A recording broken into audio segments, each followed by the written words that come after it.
আসসালামু আলাইকুম ওয়া রাহমাতুল্লাহি ওয়া বারাকাতুহু। কণ্ঠটা নষ্ট হয়ে গেছে, এ কথার অর্থ এই না আমি আল্লাহর কোরআন থেকে কথা বলবো না। তবে চলে যারা যাবেন তারা একটু শুধু শুনে যান, ওঠার সাথে সাথে কোন গুনাহটা আপনার হবে। ওয়াকালের রাসূল ইয়া রাব্বি, রাসূল বলবেন কিয়ামতের ময়দানে, হে আমার রব, ইন্না কওমি, আমার উম্মতের মধ্যে ওই লোকগুলো ইত্তাখাযু হাযাল কুরআন মাহজুরা, তাদের সামনে যখন কোরআন প্রিজাইড করা হয়েছিল তারা আপনার এই কিতাবকে তামাশা হিসেবে গ্রহণ করেছিল। বাড়িতে কোরআন ছিল, খোলে নাই, পড়ে নাই, বোঝে নাই, মানে নাই। তাফসীর মাহফিল চলছিল, যায় নাই, বসে নাই, শোনে নাই, থাকে নাই, মানে নাই। ইত্তাখাযু হাযাল কুরআন মাহজুরা, এই লোকগুলোই আপনার কালামকে তামাশার কিতাব বানিয়েছিল। আমি নবী ওই লোকগুলোর বিরুদ্ধে আপনার আদালতে মামলা দিয়ে দিলাম। আপনার কি সুরের জন্য এসেছেন নাকি নূরের জন্য? কোরআনের জন্য না সুরের জন্য? কোরআনের জন্য কারা কারা একটু হাত তোলেন। এখন হাত তোলে নাই কারা সেটা দেখেন, দুই হাত তোলেন। জি আলহামদুলিল্লাহ, হাত তামান। আমি বেশিক্ষণ কথা বলবো না, আমি অল্প সময় কথা বলবো। যদি কাজে লাগাতে পারেন, আমি মনে করি এই একটি আলোচনাই সারাটা জীবনের জন্য যথেষ্ট হয়ে যাওয়ার কথা। আল্লাহ যেন আমাকে সেটা বলবার তৌফিক দেন, বলেন আমিন। আমারও সুন্দর কণ্ঠ আছে, ছিল। বাংলাদেশের সমস্ত বক্তাদের সংগঠন বাংলাদেশ মাজলিসুল মুফাসসিরিন, এইটার কেন্দ্রীয় সেক্রেটারি জেনারেলের দায়িত্ব আল্লাহর এই গোলামের কাঁধে। এই জন্য 30টি বছর থেকে আল্লাহর কোরআনের তাফসীর করি। অসুস্থ কি মানুষ হতে পারে না? পারে না? পারে না? না আসলে কি ভালো হইতো? আমি আসতে চাইনি, ভাবলাম আলেমেরা সমালোচিত হবে যে আলেমদের কথার দাম নাই। আমি শুধুমাত্র আমার প্রতিশ্রুতি রক্ষা করার জন্য এখানে এসেছি, অনেকটা পথ অতিক্রম করে। আপনারা দোয়া করেন, শেষের দিকে গিয়ে তো ভালো হইতে পারে। পারে না? পারে না? এখন আমরা মূল কথায় ফিরে আসি। আমি ভূমিকায় কোনো কথা বলবো না। সূরা তাহা, কোন সূরা? তাহা। নবী করিম সাল্লাল্লাহু আলাইহি ওয়াসাল্লামের নবুয়তের জিন্দেগীর মাক্কি জীবনে এই সূরাটা অবতীর্ণ। মোট আয়াত 135, রুকু 8টা। সেখান থেকে আমি একটি মাত্র আয়াত তেলাওয়াত করেছি, আয়াতের নাম্বার 2। আওয়াজ দিয়ে বলেন আল্লাহু আকবার। এবার বলেন কোন সূরার 2 নাম্বার আয়াত? সূরা তাহার কয় নাম্বার আয়াত? 2 নাম্বার আয়াত। এই আয়াতটা আমি তেলাওয়াত করলাম। What is the cause?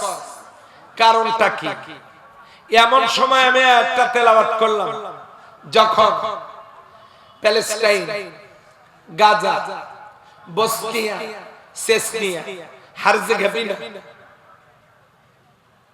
Kashmir, Bulgaria, Somalia, Hungary, Nigeria, South Africa, Libya, Lebanon, Myanmar, Syria,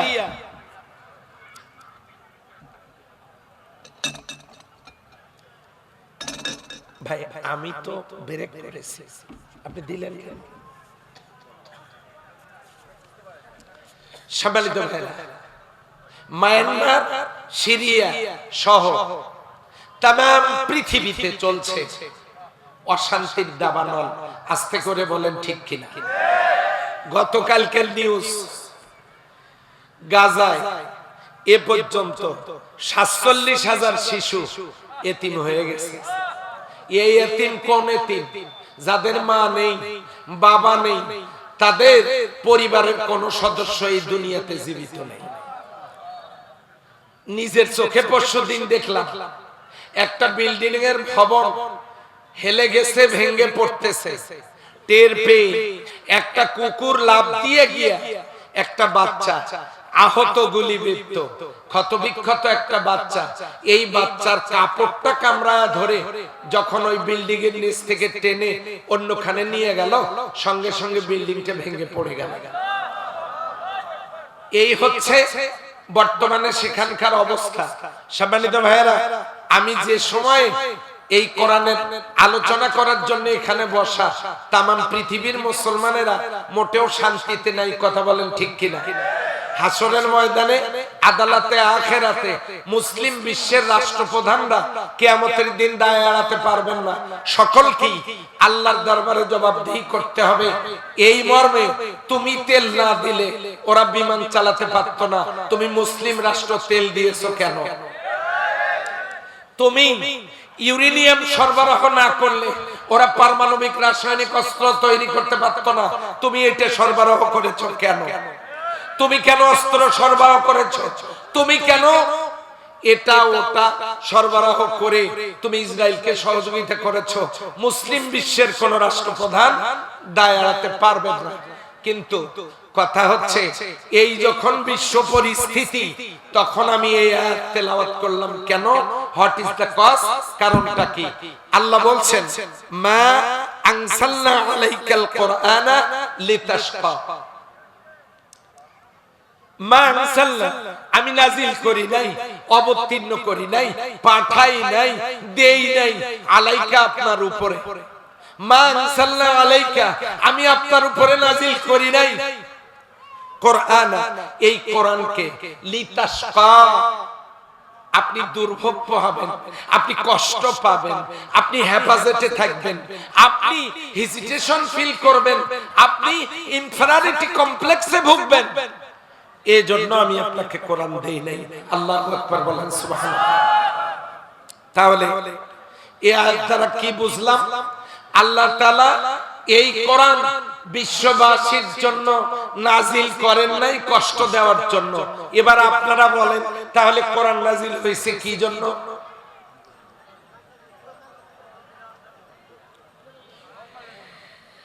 বুঝাইতে পারি নাই। আল্লাহ বলছেন আমি কষ্ট দেওয়ার জন্য কোরআন নাজিল করি নাই, তাহলে আরেকটা ব্যাখ্যা করেন, কোরআন নাজিল হয়েছে কি জন্য? এইদিকে আওয়াজ কম, মনে হইতেছে ওনারাই শুধু রোজা করছেন এক মাস, এইদিকে কেউ করে নাই। আপনারা আস্তে করে বলেন কিসের জন্য? কিসের জন্য? আর একবার বলেন কিসের জন্য? তাহলে কোরআন আমাদেরকে কষ্ট দেওয়ার জন্য আল্লাহ নাজিল করেন নাই, দিয়েছেন সুখ, শান্তি, সমৃদ্ধির জন্য। এবারে দ্বিতীয় প্রশ্ন, তামাম দুনিয়াতে শান্তি আছে কি? তাহলে হইল এটা কি? আল্লাহ বললেন কষ্ট দেওয়ার জন্য কোরআন নাজিল করি নাই। সেই কোরআন আমাদের বাড়িতে, মসজিদে, মাদ্রাসায়, হাফেজদের সিনায়, তাফসীর মাহফিলের টেবিলে, মসজিদে, জুমার খুতবায়, সব জায়গায় কোরআন। পৃথিবীতে শান্তি নেই কেন? কারণটা কি? এটা আমাদের খুঁজে বের করার দরকার আছে না নাই? সম্মানিত ভাই, সাউন্ডটা কি অ্যাডজাস্ট করা যায়? একটু দেন, আল্লাহর রাস্তে অ্যাডজাস্ট করে দেন। কত অসুন্দর মেয়েদের কেউ বিউটি পার্লারে সাজায়া কত সুন্দর করে, আর আপনারা আমি সুন্দর হওয়ার পরেও সাজাইতে পারতেছেন না। ঘটনাটা কি? গলা নষ্ট হইতে পারে, তাই বলে আপনারা একটু দেন, মিক্সার টিক্সার দিয়ে দেন, যাতে করে হয়ে যায়। আল্লাহ যেন তৌফিক দেন, বলেন আমিন। তাহলে এখানে দুইটা কথা থাকলো। আল্লাহ কোরআন কষ্ট দেওয়ার জন্য নাজিল করেন নাই। তারপরের কথা হলো সুখ আর শান্তির জন্য আল্লাহ কোরআন দিয়েছেন। দ্বিতীয় কথা, কোরআন বাড়িতে, মসজিদে, মাদ্রাসায়, জুমার খুতবায়, তাফসীর মাহফিলের মঞ্চে আছে, বিশ্বের কোথাও শান্তি নাই। আওয়াজ দিয়ে বলেন ঠিক না বেঠিক? কারণ কি? কারণ হলো পাঁচটা। কয়টা কারণে শান্তি নাই? পাঁচটা। এক, আমরা মোটেও কোরআন পড়ি না। মেজরিটি পার্সেন্ট ম্যান পাওয়ার আনন্দা হলি কোরআন। আমার দেশের মানুষদের সাথে, অধিকাংশ মানুষের সাথে কোরআনের কোনো সম্পর্ক নেই। ফিজিক্স পড়ে, কেমিস্ট্রি পড়ে, বায়োলজি পড়ে, ম্যাথমেটিক্স কষে, ইংরেজি পড়ে, বাংলা পড়ে, দুর্ভাগ্য কোরআন পড়ে না। আগে এই কোরআন পড়া লোকের সংখ্যা ছিল 25%, এখন তা 5 থেকে 6% কোরআন পড়ে না। অথচ এই দুনিয়াতে নামাজের ফরজ আগে না, রোজার ফরজ আগে না, হজের ফরজ আগে না, যাকাতের ফরজ আগে না, পোশাকের ফরজ আগে না। প্রথম ফরজ ইকরা, প্রথম ফরজ ইকরা, পড়ো পড়ো পড়ো পড়ো। বিসমি রাব্বিকাল্লাযী খালাক, তোমার ওই রবের নামে যিনি তোমাকে সৃষ্টি করেছেন। পৃথিবীবাসীর জন্য প্রথম ফরজ পড়া, সেই পড়ার সাথে আমরা নাই। পড়লে লাভ কি?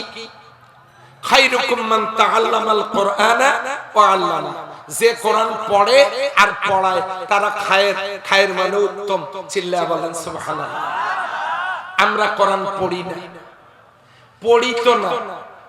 এবার নবী কি বলেন শোনেন, মান কারাল কোরআন, যে ব্যক্তি কোরআন পড়বে, ফাস্তাজাহারাহু, কোরআন কায়েম করবে, ফাহাল্লা হালালাহু, হালালকে হালাল হিসেবে, ওয়া হারামা হারামাহু, হারামকে হারাম হিসেবে মান্য করবে, আদখালাহুল্লাহুল জান্নাহ, এই কোরআনের সুপারিশে আল্লাহ তাকে জান্নাত দিয়ে দিবেন। হুজ্জাতুল লাকা ওয়া আলাইকা, কোরআন আপনার আমার জন্য দলিল। কোরআন যদি আমাদের পক্ষে সাক্ষী দেয় লোকটা জান্নাতি, কোরআন যদি বিপক্ষে সাক্ষী দেয় লোকটা জাহান্নামী। আমরা কি পক্ষে থাকতে চাই নাকি বিপক্ষে? আজকে রাতে মারা যাবেন, কাল এইরকম সময় কবরে মুনকির নকির দুইজন ফেরেশতা কবরে ঢোকার জন্য আসবে। কবর থেকে আওয়াজ আসবে, লা তাদখুলা, তোমরা দুই ফেরেশতা কবরে প্রবেশ করতে পারবে না। ফেরেশতারা বলবে, মান আনতা, কে তুমি? বাধা দেওয়ার কে? আমরা আল্লাহর পক্ষ থেকে দায়িত্ব পালনরত ফেরেশতা, কবরে যাব, তার সাথে আমাদের বোঝা পড়া আছে, তুমি বাধা দেওয়ার কে? সঙ্গে সঙ্গে কোরআনের জবান খুলে যাবে, কোরআন বলবে, আমি কোরআন। তুমি এখানে কেন?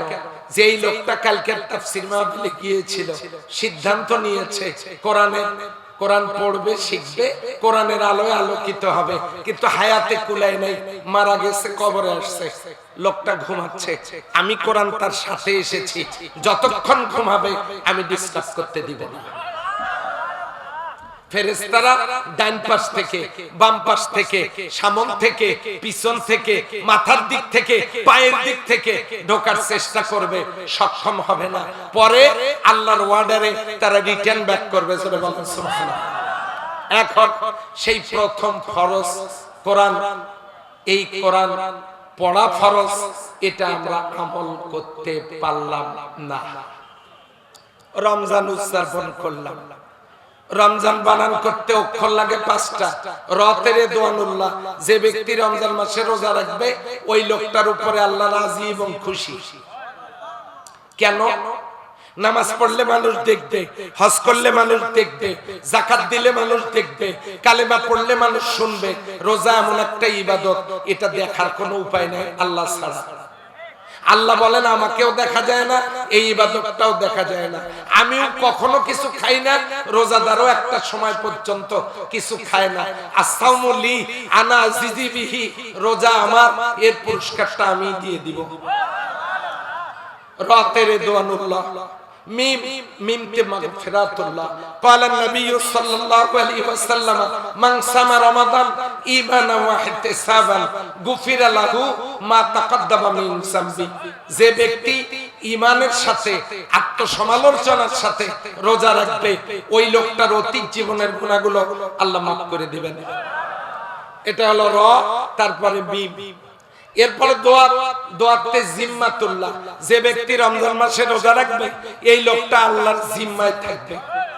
লোকটা যদি ঈমানের সাথে রমজান মাসে মারা যায় অথবা রোজার হালতে মারা যায়, লোকটাকে জান্নাত পর্যন্ত পৌঁছানোর দায়িত্ব আমার আল্লাহর কুদরত বহন করবে। এটা হলো জিম্মাতুল্লাহ। তারপরে আছে আলিফ, আলিফতে উলফাতুল্লাহ। উলফাতুল্লাহ মানে আল্লাহর প্রেম, আল্লাহর নৈকট্য, আল্লাহর ভালোবাসা। ছোট্ট বাচ্চা পেশাব পায়খানা করার পর হাতে পায়ে পায়খানা লাগে, এগুলো পরিষ্কার করে পরিবারের সদস্যরা হাতে পায়ে আদর করে, চুমো দেয়। আপনাদের এলাকায় মনে হয় দেয় না?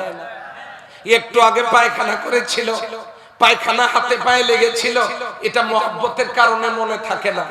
আল্লাহ বলেন আমার রোজাদার বান্দা আমার হুকুমে সুবহে সাদেক থেকে সূর্যাস্ত পর্যন্ত তারা এই সিএম পালনের কারণে মুখের মধ্যে গ্যাস জনিত যে ভ্যাপসা দুর্গন্ধটা হয়, আমি আল্লাহর কাছে এই দুর্গন্ধ থাকে না।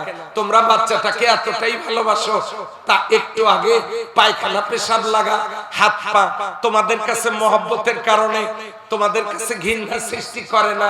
রোজাদার বান্দার মুখের দুর্গন্ধ আমার কাছে দুর্গন্ধ না, এটা মেশক আম্বরের চাইতে প্রিয় হয়ে যায়। র মিম দোয়াত আলিফ, রমাদান শেষে আছে নুন, নুনতে নিয়ামাতুল্লাহ। যে ব্যক্তি রমজান মাসে রোজা রাখবে আল্লাহ তাআলা তাকে রাইয়ান নামক একটা জান্নাত বরাদ্দ দিবেন। ওয়াইন তাউতু নিয়ামাতাল্লাহি লা তুহসুহা, তোমরা গণেও শেষ করতে পারবে না সেই জান্নাতে কত নিয়ামত আছে। সুবহানাল্লাহ বলবেন। এটা রোজাদারদের জন্য বরাদ্দ। এই যে রমজান, এই রমজানের এত মর্যাদার কারণ হলো, আওয়াজ দিয়ে বলেন কি কারণ? কিসের কারণ? কোরআন। এই কোরআন আল্লাহ রমজান মাসে দিয়েছেন, সেই কারণে রমজানের এত মর্যাদা। এই কোরআন যিনি পাঠিয়েছেন সেই আল্লাহ শ্রেষ্ঠ। এই কোরআন যে ফেরেশতাদেরকে দিয়ে পাঠিয়েছেন, যে ফেরেশতাকে দিয়ে পাঠিয়েছেন কোটি কোটি ফেরেশতার ভিতরে তিনি শ্রেষ্ঠ। নাম কি? যার কাছে পাঠিয়েছেন 1,23,685 জন নবী, 315 জন রাসূল, 1,24,000 পয়গম্বরের ভিতরে তিনি শ্রেষ্ঠ। মুহাম্মদুর রাসূলুল্লাহ সাইয়্যিদুল মুরসালিন। তাহলে আল্লাহ শ্রেষ্ঠ, শ্রেষ্ঠ ফেরেশতার মাধ্যমে শ্রেষ্ঠ নবীর কাছে যে কিতাব পাঠালেন, সকল কিতাবের ভিতরে ওই কিতাব শ্রেষ্ঠ, তার নাম কোরআন। যে মাসে পাঠালেন ওই মাস 12 মাসের মধ্যে শ্রেষ্ঠ। বলেন কি মাস? যে রাতে পাঠালেন 365টা রাতের ভিতরে ওই রাত শ্রেষ্ঠ। বলেন কি নামটা? লাইলাতুল কদর। যাদের জন্য পাঠালেন তারা সকল মাখলুকাতের মধ্যে শ্রেষ্ঠ। কুনতুম খায়রা উম্মাত, সৃষ্টির সেরা জাত এই মানুষগুলো। আওয়াজ দিয়ে বলেন আল্লাহু আকবার। এমন একটা শ্রেষ্ঠ কিতাব ঘরে, মসজিদে, মাদ্রাসায়, হাফেজদের সিনায়, তাফসীর মাহফিলের মঞ্চে আর মসজিদে বক্তব্য দেওয়ার পরেও সমাজের শান্তি নেই কেন? কোরআন আমরা পড়ি না। কষ্ট হচ্ছে, গলা যে ভাঙা চলবে। 2, কোরআন আমরা বুঝে শুনে পড়ি না। আমাদের দেশের মানুষ নামাজটাকে ইসলাম মনে করে। বিশ্বনবী জীবনে 17 ওয়াক্ত ফরজ নামাজ কাজা করে 27টা যুদ্ধের নেতৃত্ব দিয়ে আল কোরআনের সমাজ গড়েছেন। যদি শুধু নামাজ সাফিসিয়েন্ট হতো, নবী নামাজ কাজা করে এই তরিকা রেখে যেতেন না। প্রয়োজন যদি হয় ফরজ নামাজ কাজা করে হলেও কোরআন সমাজটা যেন কোরআনের হয়। বুঝাতে পারি নাই? নবী যে রোজা করেছেন জীবনে 8 বছর, তার মধ্যে 2 বার ফরজ রোজা কাজা করেছেন। 17ই রমজান বদরের যুদ্ধের দিনে ফরজ রোজা কাজা করে সাহাবাজদেরকে কাজা করতে বলে বদরের যুদ্ধ করে ইসলাম বিজয়ী করেছেন। 8ম হিজরিতে 18ই রমজান কাফনের কাপড় পরে 10,000 সাহাবীকে পরায়া মিছিল করে 18ই রমজানে মক্কা বিজয় করেছিলেন, সেটাও ছিল রমজান মাসের 18 তারিখ। ফরজ রোজা কাজা করে তিনি মক্কা বিজয় করেছেন। তাহলে বিশ্বনবী তরিকা রেখে গেলেন যে প্রয়োজন যদি হয় ফরজ রোজাও যদি কাজা করা লাগে সমাজটা হতে হবে কোরআনের। বিশ্বনবী কিবলা পরিবর্তন করে আমরা কিবলার দিকে মুখ করে নামাজ পড়ি। আল্লাহর নবী 17 মাস উত্তরের দিকে মুখ করে বাইতুল মাকদাসের দিকে মুখ করে 17 মাস নামাজ আদায় করেছেন। ইহুদিদের সাথে জোট গঠন করে মিল রেখে মুসলিমদের সংখ্যা বাড়ানোর জন্য ইহুদিরা বাইতুল মাকদাসকে তাদের উপাসনালয় মানে আমাদের রাসূল সাল্লাল্লাহু আলাইহি ওয়াসাল্লাম বাইতুল মাকদাসের দিকে উত্তরের দিকে মুখ করে 17 মাস পর্যন্ত সালাত আদায় করেছেন, শুধুমাত্র এই ইসলামকে বিজয়ী করবার জন্য। সুবহানাল্লাহ বলবো না? বিশ্বনবী সাল্লাল্লাহু আলাইহি ওয়াসাল্লাম হজ না করে হুদায়বিয়ার সন্ধির বছরে নবীজি ফেরত চলে গেছেন ইহরামের কাপড় খুলে। সম্মানিত হাজিরিন, এই দলিলগুলো আমাদেরকে সামনে রাখতে হবে। কেন? উল হালিয়াস্তাবিল্লাযিনা ইয়ালামুনা ওয়াল্লাযিনা লা ইয়ালামুন। ওগো নবীজি, আপনি জিজ্ঞাসা করেন তো যারা জানে আর যারা জানে না তারা কি সমান? আপনারা বলেন তারা কি সমান? আল্লাহর কোরআনের জ্ঞান যাদের আছে আর যাদের নাই তারা সমান না। এই কারণেই আমাদের দেশের মানুষ শুধু শুক্রবারে নামাজে যায়, আবার বলে কেন আমি কি নামাজ পড়ি না? আমি কি মুসলমান নই? আমি কি শুক্রবারে যাই না? নামাজ পড়ে না, আবার রোজা করে। এইরকম মুসল্লি এদিকে নাই, বর্ডারের ওই পাশে আছে। এদিকেও কি থাকতে পারে? এবারে শোনেন, মান মাতা, যে ব্যক্তি মরে গেল ওয়ালাম ইয়াকজু, গাজওয়া করে নাই। গাজওয়া কি? আন্দোলন করে নাই, লড়াই করে নাই, সংগ্রাম করে নাই, চেষ্টা সাধনা করে নাই, প্রাণান্তকর প্রচেষ্টা চালায় নাই আল্লাহর জমিনে কোরআনের জন্য। ওয়ালাম ইউহাদ্দিস বিহি নাফসাহু, মনে প্রাণে চায়ও নাই আল্লাহর কোরআন দিয়ে সমাজ চলুক। মাতা আলা শুবাতি মিনান নিফাক, আল্লাহর নবী বলেছেন এই লোকটার মৃত্যু হবে মুনাফিকের মৃত্যু। ওয়াইসামা ওয়া সাল্লা মা তুকবিলা, এই লোকটার নামাজ রোজা আল্লাহর দরবারে কবুল হবে না। সহিহ মুসলিম 1271 নম্বর হাদিস। এমন কেউ নেই এই হাদিসটাকে গায়রে সহিহ প্রমাণ করতে পারে। মান মাতা, যে লোকটা মরে গেল ওয়ালাম ইয়াকসু, সে গাজওয়া করে নাই, লড়াই সংগ্রাম চেষ্টা করে নাই, ওয়ালাম ইউহাদ্দিস বিহি নাফসাহু, মনে প্রাণে চায়ও নাই আল্লাহর দ্বীন জমিনে কায়েম হোক, মাতা আলা শুবাতি মিনান নিফাক, এই লোকটার মৃত্যু হবে মুনাফিকের মৃত্যু। আমাদের দেশে হাজী সাহেবের অভাব নাই। আল্লাহ আমাকেও হজ করাইছেন 3 বার। আমাদের দেশে হাজীর অভাব নাই। আমাদের দেশে শুক্রবারে মুসল্লির অভাব নাই। আমাদের দেশে রোজা করা মুসল্লির অভাব নাই। আমাদের দেশে টুপি পাঞ্জাবির পরা লোকের অভাব নাই।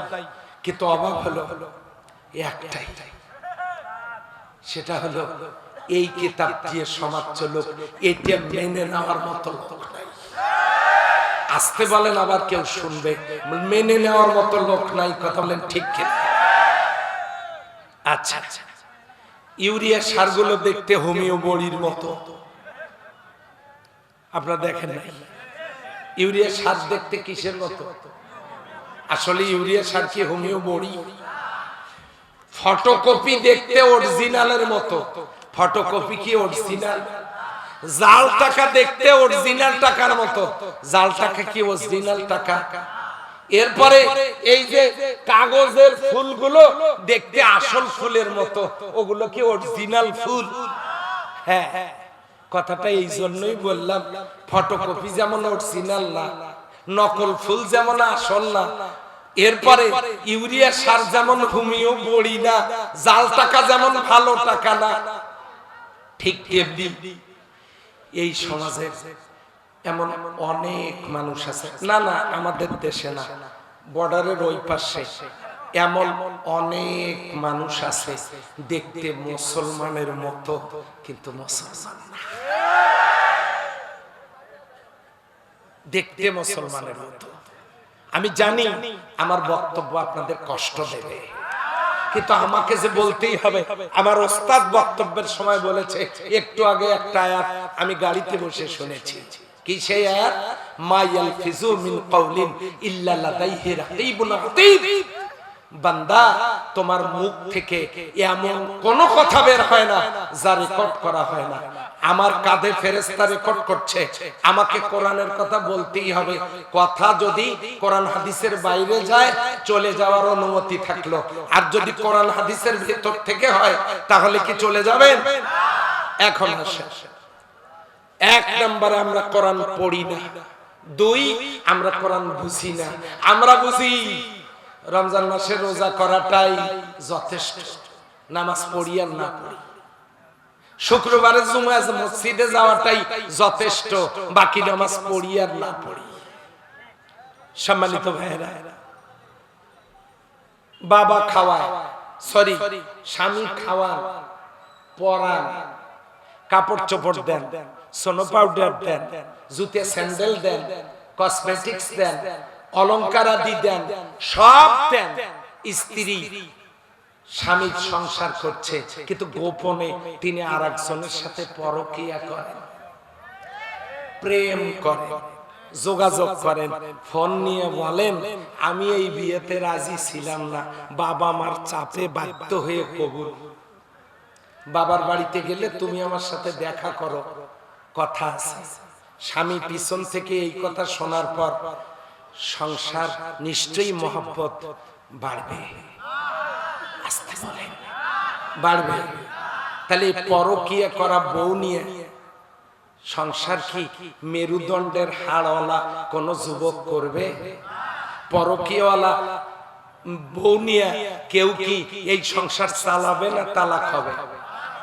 খাওয়ান পরান সব দেন স্বামী, প্রেম আলাপ হয় আর একজনের সাথে, এই সংসার যেমন টিকবে না। খাওয়ান আল্লাহ, জীবন দিয়েছেন আল্লাহ, জমিন আল্লাহর, অক্সিজেন আল্লাহর, বিনামূল্যে সূর্যের তাপ আল্লাহর, সব আল্লাহর। আল্লাহ সব করার পরে যারা শয়তানের পথ মত গ্রহণ করে, এই পরকীয়ার কারণে কিয়ামতে আল্লাহর সাথে কোনো সম্পর্ক থাকবে না। এই জন্য কোরআন আমরা পড়ি না, দুই নম্বরে কোরআন আমরা বুঝি না। আমরা শুধু শুক্রবারের নামাজ, রমজান মাসের রোজাটা বুঝি, হজ করে এসে হাজি রুমাল মাথায় দিয়া দাওয়াতটা বুঝি, কিন্তু আমরা বাকি বোঝার চিন্তা আমাদের মাথায় নাই। তিন নম্বর ফাহামুল কোরআন। কোরআন আমাদেরকে, আমরা কোরআন গবেষণা করি না। এই এলাকায় কি কৃষক লোক নাই? এই দেখেন কৃষকদের জন্য কোরআনের আয়াত, ওয়ানসালা মিনাস সামাই মান ফাখরাজা বিহি মিনাস সামারাতি রিজকাল লাকুম। আমি আল্লাহ পানি পাঠাই, এই পানি দিয়ে জমিন ভিজাই, হরেক রকমের ফলমূল উৎপাদন করে তোমাদের রিজিকের ব্যবস্থা করি। কৃষি কাজের কথা কোরআনে আছে না নেই? এবারে আসেন চিকিৎসা। অনুনাজ্জিলু মিনাল কোরআনে মা হুয়া শিফা। এই আমার নাজিল করা কোরআন সকল রোগের মহা ঔষধ। এবারে আসেন বাড়ি ঘর।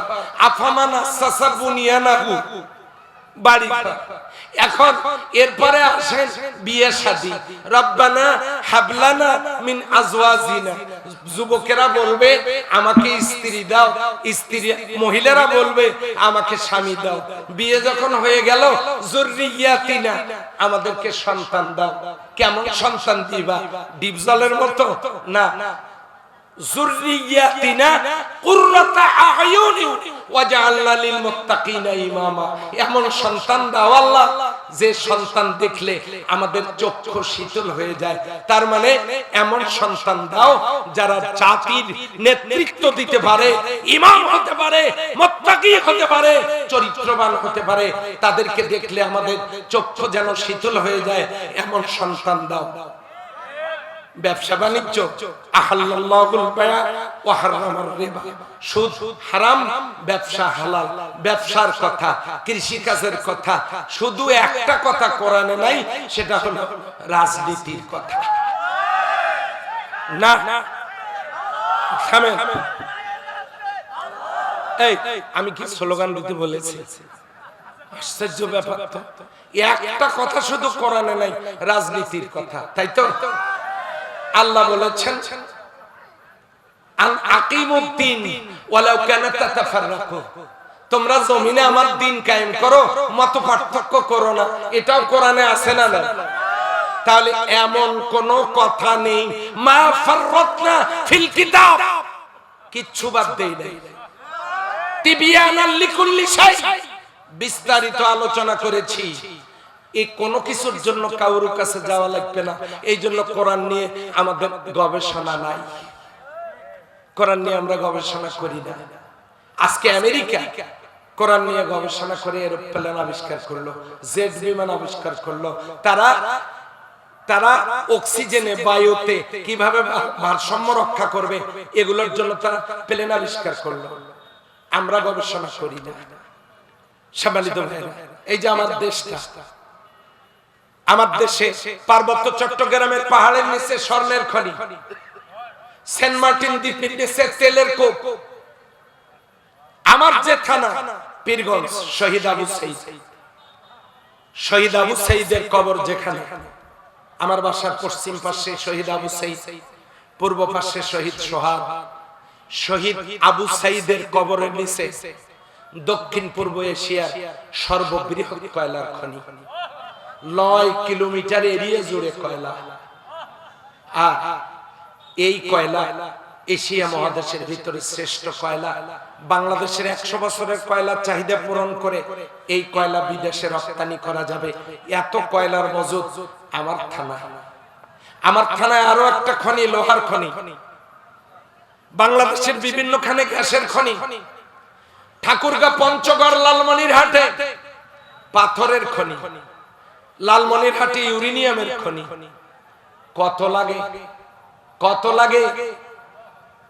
আফগানিস্তানে রাশিয়া 20 বছর, আমেরিকা 20 বছর, 20-40 বছর যুদ্ধ করে সব লুটপাট করে যখন তারা নিয়ে চলে গেল, একটা বিধ্বস্ত দেশে মুসলমানেরা কোরআনের সমাজ কায়েম করলেন। মাত্র 2 মাস পর আল্লাহ তাআলা মাটির নিচ থেকে পান্নার খনি মুসলমানদের হাতের নাগালে দিয়ে দিলেন। 3G সেটে ইউটিউবে গিয়ে সার্চ দেন, আফগানিস্তানে পান্নার খনি, নিজের চোখে দেখতে পারবেন। হীরার চাইতেও দামি এই পান্নার খনির মালিক আল্লাহ আফগানিস্তানকে বানায় দিয়েছেন। আমার দেশে তেলের খনি, স্বর্ণের খনি, লোহার খনি, পাথরের খনি, গ্যাসের খনি, কয়লার খনি, ইউরেনিয়ামের খনি। স্বাধীনতার 53 বছর চলে গেল, নিজেদের ভাগ্য গড়ানোর জন্য কাজ না করে এর 100 ভাগের 10 ভাগ টাকাও যদি বিদেশ থেকে প্রযুক্তি এনে খনিজ সম্পদগুলো উত্তোলনের কাজ শুরু করত, আল্লাহর কসম আমার দেশে একজন বেকারও থাকতো না। তাহলে এই যে আমার দেশ, এত সুন্দর একটা দেশ, যত খনিজ সম্পদ আমার আল্লাহ দিয়েছেন। এই যে ঠাকুরগাঁর হরিপুর থেকে দৈনিক 500 ব্যারেল করে তেল ওঠে। আল্লাহ তাআলা সিলেটে নতুন করে আর একটা তেলের কূপের সন্ধান দিলেন, ওখান থেকে 600 ব্যারেল করে তেল ওঠে। আজকে রাশিয়া, আমেরিকা পাওয়ার দেখায়, বাহাদুরি দেখায়। আজকে ইসরায়েল পারমাণবিক অস্ত্রের হুমকি দিচ্ছে, গাজা শেষ করে দিচ্ছে, হুমকি দিচ্ছে। কি দিয়ে তৈরি হয়েছে এগুলো? এগুলো তৈরি হয়েছে ইউরেনিয়াম দিয়ে। আল্লাহ তাআলা বাংলাদেশে লালমনিরহাটের সীমানায় মাটির নিচে আল্লাহ তাআলা ইউরেনিয়ামের খনি দান করেছেন। যে ইউরেনিয়াম দিয়ে পারমাণবিক রাসায়নিক অস্ত্র তৈরি হয়, তার খনি আল্লাহ বাংলাদেশকে দিয়েছেন। কি নাই আমাদের? এই জন্য আমাদের নাই কোরআন নিয়ে গবেষণা। আর যারা গবেষণা করে তাদেরকে তো জেলখানায় জীবন দিতে হয়। কারো দেশে থাকা হয় না, কাউকে জীবন দিতে হয়। এই যে আমাকে, আমিও তো মাপ পাই না, আমাকেও থাকতে হয়েছে কয়েকবার। এবারে লক্ষ্য করুন, আমরা কোরআন পড়ি না। আল্লাহ কোরআনে বলেন আফালা ইয়াতাদাব্বারুনাল কোরআন, তোমরা কি কোরআন নিয়ে গবেষণা করবে না? কথা কার? আওয়াজ দিয়ে বলেন কথা কার? কয়টা গেল? কয়টা গেল? তিনটা। এক, কোরআন আমরা পড়ি না, পড়ার দরকার আছে না নাই? একটু আমরা কি সহি শুদ্ধ পড়ার চেষ্টা করতে পারবো ভাইরা? নিয়ত করেন পারবো?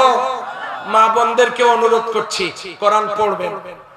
দুই, কোরআন আমাদের বোঝার দরকার আছে না নাই? না বোঝার কারণে এই অবস্থা। ইন্নাল্লাহা লা ইউগাইয়িরু মা বিকওমিন হাত্তা ইউগাইয়িরু মা বিআনফুসিহিম, আল্লাহ কোন জাতির অবস্থা পরিবর্তন করবেন না ততদিন পর্যন্ত যতদিন ওই জাতি নিজেরা নিজেদের অবস্থার পরিবর্তন না করে। এই জন্য কোরআন আমাদেরকে বুঝতে হবে। তিন নাম্বার, ফাহমুল কোরআন, কোরআন আমাদেরকে গবেষণা করতে হবে। আল্লাহ বলেন আফালা ইয়াতাদাব্বারুনাল কোরআন, তোমরা কি কোরআন নিয়ে গবেষণা করবে না? তিন, কষ্ট হলে মুনাজাতেই। চার, আমালুল কোরআন, কোরআনের আমল আমাদের করতে হবে। কোরআনের আমল নাই, বাড়িতে কোরআন আছে। আপনারা যারা বিয়ে করেছেন স্ত্রীকে মহারণা দেন নাই অনেকেই, এখন যারা দাঁড়াবেন বুঝবেন মহারণা বাকি। এখন দাঁড়ালে বুঝবেন মহারণা বাকি। নামাজ ফরজ কোরআনে নাই, কি আছে? আকিমুস সালাত, নামাজ কায়েম করো। রোজা ফরজ কোরআনে নাই। কুতিবা আলাইকুমুস সিয়াম, আমি তোমাদেরকে সিয়াম দলিল করে দিয়েছি, এটাও ফরজ। কায়েম করো, সেটাও ফরজ। কিন্তু ডাইরেক্ট একটা ফরজের কথা কোরআনে আছে, সেটা হলো ওয়াতুহুন্না উজুরাহুন্না ফারিজাতান, তোমরা তোমাদের স্ত্রীদেরকে সন্তুষ্ট চিত্তে মহারণা দাও, এটা ফরজ। অথচ 3 লাখ টাকা দেন মোহর, আমরা নাকের ফুল দিয়ে বিয়ে করে এনেছি, বাকি টাকার কোনো খবর নাই। অবশ্য এদিকে সবাই পরিশোধ করেছেন আমার মনে হয়। এবার লক্ষ্য করুন, ঘরে কোরআন আমল নেই। মা বোনেরা শুনুন, ইসলাম আপনাদেরকে সবচাইতে বেশি মর্যাদা দিয়েছে। যদি আপনারা জানতেন, আদম আলাইহিস সালামকে আল্লাহ জমিনের মাটি দিয়ে সৃষ্টি করেছেন। আদম শব্দের অর্থ পৃথিবীর চামড়া, জমিনের চামড়াকে আদম বলা হয়। সেই আদম তৈরি পৃথিবীর মাটি দিয়ে। আর হাওয়া আলাইহিস সালামকে আল্লাহ তৈরি করেছেন আল্লাহর জান্নাতে। আর জান্নাতে হাওয়া আলাইহিস সালাম তৈরি হওয়ার কারণেই জান্নাত হলো সাজানো গোছানো। নারীরা নিজেরা সাজতে, সবকিছু সাজাতে, সাজিয়ে গুছিয়ে রাখতে তারা পছন্দ করেন। যে বাড়িতে মহিলা নাই, ওই বাড়ির পুরুষেরা 6 মাসেও মশারি তুলত না। আমার কথা মনে হয় বিশ্বাস হচ্ছে না। তারা মশারির নিচে ঢুকতো সেজদা দিয়ে, বের হতো রুকু করে, মশারি তুলতো না। ফালাইতেই হবে, তুলে লাভ কি? বাড়িতে গা থেকে খুলে যে কাপড়টা বাঁশ বা রশির উপরে রেখে দেয়, আল্লাহ রেখে দেয়, দেখবেন মনে হবে একটা জীবন্ত বাদুড় লটকে আছে। গোছানোর কোনো কারবার নাই। খাবারের শেষে জিন্দেগিতে কোনদিন খাবারের প্লেটটা পরিষ্কার পুরুষেরা করে না। নারীরা নিজেরা সাজতে, অন্যকে সাজাতে পছন্দ করেন। আল্লাহ তাআলা খুশি হইয়া নারীদের, নারী জাতির নামে একটা সূরা নাযিল করেছেন কোরআনে। পুরুষ জাতির নামে কোন সূরা কোরআনে নাই। নারীদের জন্ম জান্নাতে, নারীদের, নারী জাতির নামে সূরা নাযিল। রাসূলুল্লাহ সাল্লাল্লাহু আলাইহি ওয়াসাল্লাম নারীদেরকে মর্যাদা দিলেন কেমনে দেখেন। আল্লাহর হাবিব বললেন এক সাহাবী এসে জিজ্ঞাসা করলেন, খেদমত করব কার? তোমার মা। তারপরে কার? তোমার মা। তারপরে কার? তোমার মা। তারপরে কার? তোমার পিতা। মায়ের কথা কয়বার বলেছেন?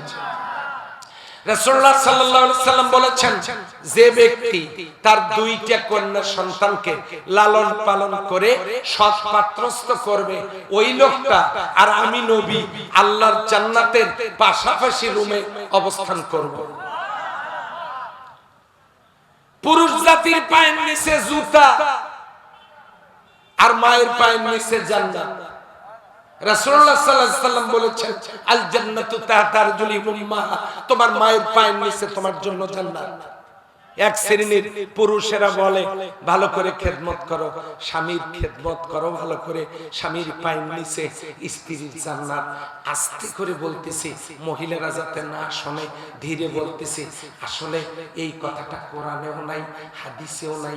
এটা বেশি খেদমত নেওয়ার জন্য কিছু পুরুষ ব্যবহার করে।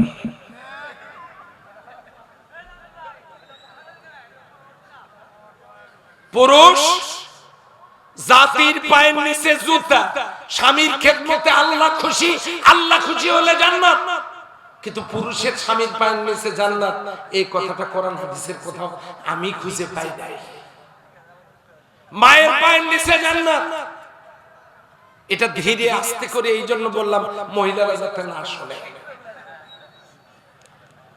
সম্মানিতা মা বোনেরা এবং আমার ভাইয়েরা, কাল লাগান, এই নারীরা তাদের ইসলাম কি মর্যাদা দিল? স্বামীর কাছ থেকে মহারণা পাবে, বাবার সম্পত্তিতে অংশ পাবে, মায়ের সম্পত্তি, এরপরে ওই স্বামীর সম্পত্তিতে অংশ পাবে। জন্মের পর থেকে বিয়ে পর্যন্ত সমস্ত খরচ বাবা, বিয়েতে কবুল করার পর থেকে কাফনের কাপড় পর্যন্ত সমস্ত খরচ স্বামী, মহিলার কোনো খরচ নাই। অথচ মাগুরায় 8 বছরের শিশু বাচ্চা আসিয়াকে ধর্ষণ করে হত্যা করা হলো। নারী ধর্ষিত হয়, বন্ধ হলো না। নারী নির্যাতিত হয়, বন্ধ হলো না। আমার দেশের দুর্নীতি বন্ধ হলো না। আমার দেশের লুটপাট বন্ধ হলো না। চুরি ডাকাতি খুন খারাপি বন্ধ হলো না। কিচ্ছু বন্ধ হলো না। সম্মানিত ভাইয়েরা, এই জন্য হতে হবে আমালুল কোরআন। ঘরে কোরআন আছে, আপনি স্ত্রীকে যে মহারণাটা দিলেন না, কিয়ামতের ময়দানে জিন্দেগীর সমস্ত নেক আমল আপনার স্ত্রীকে দিয়ে স্ত্রীর জীবনের সমস্ত গুনাহগুলো নিজের কাঁধে নিয়ে জাহান্নামে যাওয়া লাগবে। ঘরে কোরআন, আমল নেই, ওজনে কম দেয়, খাদ্যে ভেজাল দেয়, দুধে পানি দেয়, জমির আইল খেলা, সুদের উপর টাকা লাগানো, স্ত্রীকে যৌতুকের জন্য নির্যাতন করা, হাজারো রকমের পাপের কাজের সাথে আমরা জড়িত। কিন্তু আমল ছেড়ে দিয়েছি কোরআনের। এই কারণে অধপতনের অতল গহ্বরে আমরা ক্রমান্বয়ে নিমজ্জিত হচ্ছি। খুব অতি শীঘ্রই ইমাম মাহদীর আগমন এখন অনেক নিকটে আসতে যাচ্ছেন। উনি রাসূল সাল্লাল্লাহু আলাইহি সাল্লাম বলেছেন, আমার যুগ থেকে কিয়ামত পর্যন্ত তোমরা 4টি যুগ দেখতে পারবে। একটি হলো নবুয়তের, আমাকে দিয়ে নবুয়ত শেষ। 2 নম্বরে খেলাফতের, এই 4 খলিফা দিয়ে এই খেলাফতের যুগ 30 বছরের শেষ। তারপরে জুলুমাত, গোটা দুনিয়ায় জুলুম চলবে, বর্তমানে তা চলছে, কঠিন থেকে কঠিনতর হচ্ছে। এরপরে আসবে খেলাফত আলা মিন হাদান নবুওয়া, আবারও সেই যুগ ফিরে আসবে, শান্তি সুখের যুগ। সেই যুগ ইমাম মাহদীর যুগ, সেই যুগ ঈসা আলাইহিস সালামের আগমনের যুগ। প্রেক্ষাপট তৈরি হয়ে যাচ্ছে। অল্প সময়ের মধ্যেই হয়তো তেনারা এসে যাবেন, আমাদের সাথে মোলাকাত হয়ে যেতে পারে। সম্মানিত ভাইয়েরা, এখন ক্রিটিক্যাল মুভমেন্ট, এখন আমাদের নাম যেন কাফেরদের খাতায় লিপিবদ্ধ না হয়, তাগুতের খাতায় লিপিবদ্ধ না হয়, সেই জন্য আমাদেরকে যথেষ্ট সজাগ সচেতন থাকার দরকার আছে না? না, এ কারণে আমালুল কোরআন। আলহামদুলিল্লাহ, আমি এসে খুশি হয়েছি। এই যে গিরাগাঁও যুব সমাজ, যে যুবকেরা ঈদের পরে এই চাঁদনি রাতে তারা কনসার্টের আয়োজন করতে পারতেন, গানের আয়োজন করতে পারতেন, সাংস্কৃতিক অনুষ্ঠানের নামে বেহুল্লাপনার আয়োজন করতে পারতেন, তারা করেন নাই। আমার কলিজার টুকরা যুবকেরা আল্লাহ কোরআনের মাহফিলের আয়োজন করেছে। আমি মুসাফির এই দোয়া করে গেলাম, আল্লাহ আমার ওই কলিজার টুকরা যুবকগুলোকে কোরআনের কারণে দুনিয়া এবং পরকালে তুমি কোথাও বেইজ্জতি করো না।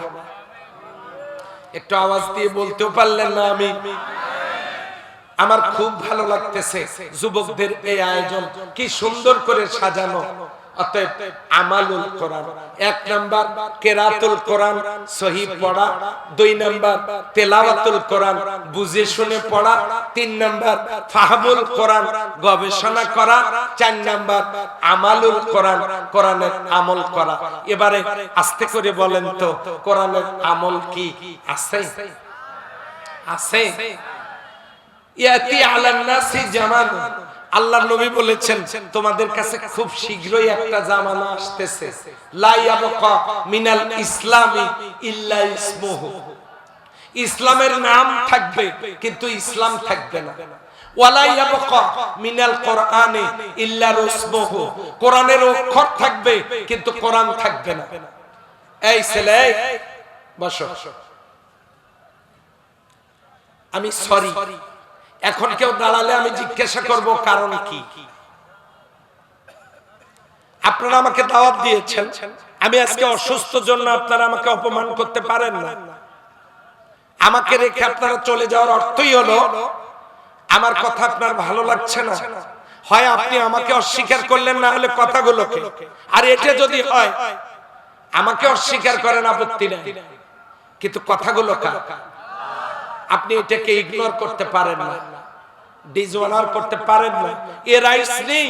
কোরআন কিয়ামতের ময়দানে হুজ্জাতুল লাকা ওয়া আলাইকা, আমাদের পক্ষে বিপক্ষে সাক্ষী দেবে। আর মাত্র 11 মিনিট পর মাহফিল শেষ হবে। আপনি উঠতেছেন কেন? মাত্র 11 মিনিট। লক্ষ্য করুন, 5টা কারণে। মা আনসালনা আলাইকাল কোরআন লিতাশকা, আমি কোরআন এজন্য নাজিল করি নাই যে আপনি কষ্ট পাবেন, দুর্ভোগ পাবেন। তার মানে আমি কোরআন দিয়েছি সুখের জন্য। কষ্টের কারণ বলতেছি, পড়ি না, বুঝি না, গবেষণা করি না, মানি না। 5 নাম্বারটা বলবো সেইটা হলো ইকামাতুল কোরআন। ইকামাতুল কোরআন কি? এই যে আমার হাতের দিকে তাকান, বোতল কি দাঁড়ায় আছে না পড়ে আছে? কায়েম কি? পড়ে থাকা জিনিস তুলে সোজা করে দাঁড় করানোর নাম হলো কায়েম করা। এবার বুঝেছেন? ঘরে কোরআন পড়ে আছে, মসজিদে কোরআন পড়ে আছে, মাদ্রাসায় কোরআন পড়ে আছে, হাফেজদের সিনায় কোরআন পড়ে আছে, তাফসীর মাহফিলের টেবিলে কোরআন পড়ে আছে, জুমার খুতবায় কোরআন পড়ে আছে। এই কোরআন তুলে এরপরে খুলে এই কোরআনের ভিতরে আল্লাহর বিধানগুলো জমিনে চালু করা, পালন করা, মান্য করা, এস্টাবলিশ করা, দাঁড় করা, কায়েম করা, প্রতিষ্ঠা করার নাম হলো কায়েম করা। সম্মানিত ভাইরা, এর নাম হলো ইকামাতুল কোরআন। এই কোরআন না থাকার কারণে, এই কোরআন না থাকার কারণে তাম পৃথিবীর এই অবস্থা। বিশ্বনবী যখন যুবকদেরকে সাথে নিয়ে এই কোরআনের সমাজ গড়েছেন, সেই সমাজের ব্যাপারে আল্লাহর রাসূল সাল্লাল্লাহু আলাইহি ওয়াসাল্লাম বলেছেন, খায়রুল কুরুনি কারনি, সর্বশ্রেষ্ঠ যুগ হলো আমার যুগ। আমরা যদি আজও এমন একটা সমাজ ফিরে পেতে চাই, তাহলে আল্লাহর কোরআনের বিধিবিধানগুলোর দরকার আছে না নাই? এবারে দেখেন, আকাশের সূর্যের যে আলো, এটা কি শুধু মুসলমানেরা পায় নাকি সব জাতি? আল্লাহর দেওয়া যে বাতাস অক্সিজেন, এটা কি শুধু হিন্দুরা পায় না সব জাতি? আল্লাহর দেওয়া বৃষ্টির পানি, এটা কি শুধু মহিলারা পায় নাকি সবাই? একজন পুরুষ মানুষের শরীরের অঙ্গ প্রত্যঙ্গ মুসলিম পুরুষের যেমন, হিন্দু বৌদ্ধ খ্রিস্টানের শরীরের অঙ্গ প্রত্যঙ্গ তেমন। একজন হিন্দু মহিলা শরীরের অঙ্গ প্রত্যঙ্গ যেমন, মুসলিম খ্রিস্টান নাগরিক পালি সব মহিলাদের শরীরের অঙ্গ প্রত্যঙ্গ তেমন। হিন্দুদের জমিতেও ধান হয়, মুসলিমদের জমিতেও হয়। খ্রিস্টানদের জমিতে ভুট্টা যদি হয়, বৌদ্ধদের জমিতেও হয়। আল্লাহর সৃষ্টিতে, আল্লাহর নিয়ামতে, আল্লাহর করুণায়, আল্লাহর রহমতে, আল্লাহর দয়ায় কোনো বৈষম্য নাই। সুবহানাল্লাহ বলবেন না?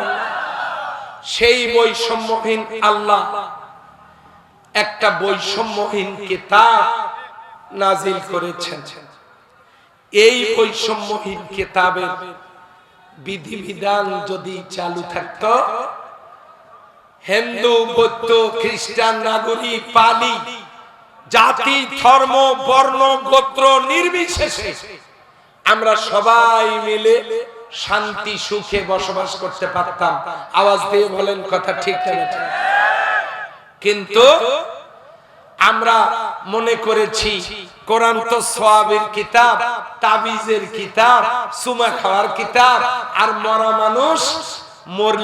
মানুষ মরলে পরে তার চতুর্পাশে বসে মরা মানুষকে কোরআন শোনানোর কিতাব, আর বাজার থেকে বাড়িতে আসার সময় ভয় লাগলে কুল হুয়াল্লাহ সূরা পড়ে বুকে থুতু দিয়ে ডলার কিতাব। আমরা তো কোরআনকে সেগুলোর জন্য বানিয়েছি।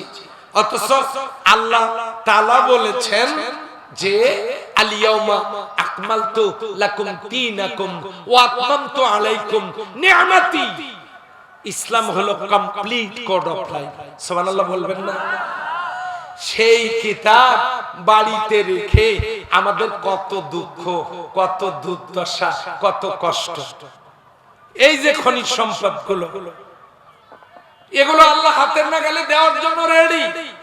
সূরা আরাফের 96 নম্বর আয়াত, ওয়ালাউ আন্না আহলাল কুরআ আমানু ওয়াত্তাকাউ, ঈমান আনার পর যদি তাকওয়ার নীতি অবলম্বন করো, আমার বিধান পালনের মধ্য দিয়ে যদি তাকওয়ার নীতি অবলম্বন করো, লা ফাতাহনা আলাইহিম বারাকাতিম মিনাস সামাই ওয়াল আরদ, আমি তোমাদের জন্য আসমান আর জমিনের বরকতের সমস্ত দরজাগুলো খুলে দেব। আল্লাহ কি রেডি আছেন না? ইন্নাল্লাহা লা ইউখলিফুল মিয়াদ, তিনি ওয়াদা খেলাফ করেন না। সম্মানিত ভাইরা, সেই কোরআন আমাদের বাড়িতে যা কষ্ট দেওয়ার জন্য আসে নাই। আচ্ছা বলেন তো, এই কোরআনের সমাজ আমরা কি চাই? কারা কারা চাই একটু আল্লাহকে দেখেন।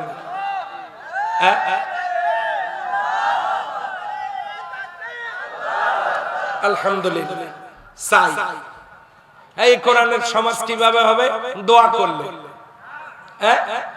তাহলে এক কাজ করি, সবাই শুকনা খড়ি সংগ্রহ করি, করে ওই ফাঁকা জায়গাটাতে খড়িগুলোতে আগুন লাগায় দেই। কালকে সকালে সবার বাড়িতে পাতিলের ভাত সিদ্ধ হবে। বুঝি শুনে জবাব দেন। আগুন জ্বালালে ভাত সিদ্ধ হওয়ার কথা না? হবে না কেন? হ্যাঁ, আগুন আছে এখানে, পাতিল হলো বাড়িতে। এই ভাত সিদ্ধ করার জন্য এখানে আগুন জ্বালালে হবে নাকি পাতিলের নিচে চুলায় আগুন দিতে হবে? তাহলে চুলায় আগুন না দিলে যেমন ভাত সিদ্ধ হবে না, অন্য জায়গায় আগুন জ্বালালে ঠিক তেমনি অন্য চিন্তা ভাবনা মতাদর্শ পালন করে কোরআনের সমাজ হবে না। এই জন্য কোরআনের বিধিবিধান যদি চাই, কোরআনের বিধিবিধান যারা মান্য করে, পালন করে, কায়েম করতে চায়, আমাদের নামটা সেখানেই লেখানো দরকার, সেখানেই নিজেকে জড়ানো দরকার। যদি না জড়াই মান তাশাব্বা বিকওমিন ফাহুয়া মিনহুম, যার সাথে যার মহব্বত তার সাথে তার কিয়ামত। যার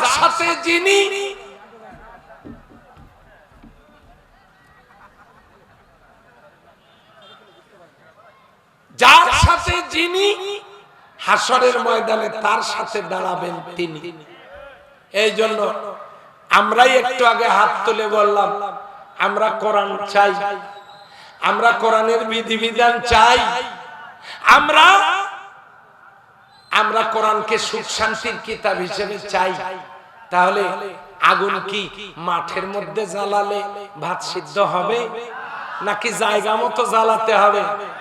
তাহলে এই কোরআন থেকে শান্তি পাওয়ার জন্য জালটা জায়গা মতো দিতে হবে। আল্লাহ যেন আমাদেরকে সঠিক বুঝ দান করেন, সবাই বলে আমিন। এই কাজটাই আউলিয়ায়ে কেরাম করে দুনিয়া থেকে বিদায় নিয়ে চলে গেছেন। এই কাজটাই যুবকেরা করবার জন্য এখানে কোরআনের মাহফিলের আয়োজন করেছেন। এই কাজটাই করবার জন্য রাসূলুল্লাহ সাল্লাল্লাহু আলাইহি সাল্লাম তিনটি বছর শিয়াবে আবু তালিবের কারাগারে, শিয়াবে আমিরে তিনি জেলখানায় ছিলেন। এই কাজটা করবার জন্যই সাহাবাজ বাইনগণ জীবন দিয়েছেন, রাতের আধারে হিজরত করে দেশ ত্যাগ করেছেন, কষ্ট স্বীকার করেছেন। এই কাজটা আমরাও যদি নিজেরা দায়িত্ব পালন করি আমরা সুখে থাকব, সমৃদ্ধির দেশ হবে আমাদের, ক্ষুধা দারিদ্র থাকবে না, আল্লাহর কসম বেকারত্ব থাকবে না, বৈষম্য থাকবে না, নারী নির্যাতন থাকবে না।